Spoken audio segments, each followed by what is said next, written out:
Один из случаев произошел в этом доме на Повстанческой 5 в ночь с субботы на воскресенье. В квартире на первом этаже угарным газом отравились 81-летняя женщина. Она от госпитализации отказалась. И трое детей. Мальчики 8 и 11 лет и 5-летняя девочка. Их отправили в ДРКБ. Сейчас с ними все хорошо. Предварительная причина произошедшего – неисправность системы вентиляции. В доме установлены газовые колонки. Сегодня оборудование проверяют специалисты. Проверили дымоходы, все проверили. Сегодня? Но они еще работают, потому что еще газ не подключили. Газ Работают. отключен сейчас. Да. Впрочем, многие соседи не в курсе произошедшего, и с газом у них проблем нет. Как видим, доступ действительно перекрыт, но это лишь один стояк на 5 квартир. Как рассказали в ЖСК, сегодня все их обследовала печная служба. Обнаружили, что вот на первом этаже есть в туалете принудительная вентиляция.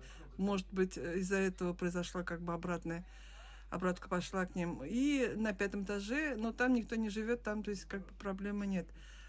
Других нарушений не обнаружено. То есть сегодня, после того, как печная служба подготовит акт, мы газ подключим, плиты подключим, а колонки, пока вот все это не устранят, подключать не будут. Второй случай накануне произошел в многоэтажке на Батырше на Казани. 40-летнюю женщину и 19-летнего парня увезли в 7-ю больницу, 9-летнего мальчика в ДРКБ. Причина, по мнению газовщиков, слабая тяга в дымоходе.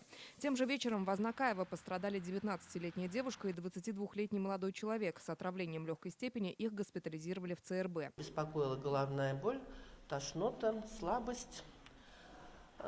Они проходят лечение в отделении терапии в настоящее время. Состояние больных удовлетворительное. Молодые люди почувствовали себя плохо вечером после ванны. По предварительной версии, причина в неправильной эксплуатации газовой колонки. А субботним утром в Муслюмово угарным газом надышалась 54-летняя жительница частного дома. Она также в больнице. Предварительная причина – обледенение, оголовка дымохода. И уже сегодня днем на Коломенской в Казани снова отравилась семья с детьми. Это 45-летний мужчина и 40-летняя женщина, 5-летняя девочка и грудная малышка. С отравлением средней степени маму с детьми увезли в ДРКБ, отца семейства в 7-ю больницу. Их состояние стабильное. Если первые дни января обошлись без происшествий, то с наступлением настоящих морозов статистика резко пошла вверх. Всего за 3 дня 14 пострадавших. Сейчас аномальная идет погодная обстановка. Люди мерзнут, закрывают окна. То есть, опять же, препятствует притоку воздуха. Возникает обратная тяга, неполное сгорание газа. Газовое оборудование вот по тем случаям, оно было в исправном состоянии. Техническое обслуживание произведено вовремя, согласно план-графикам.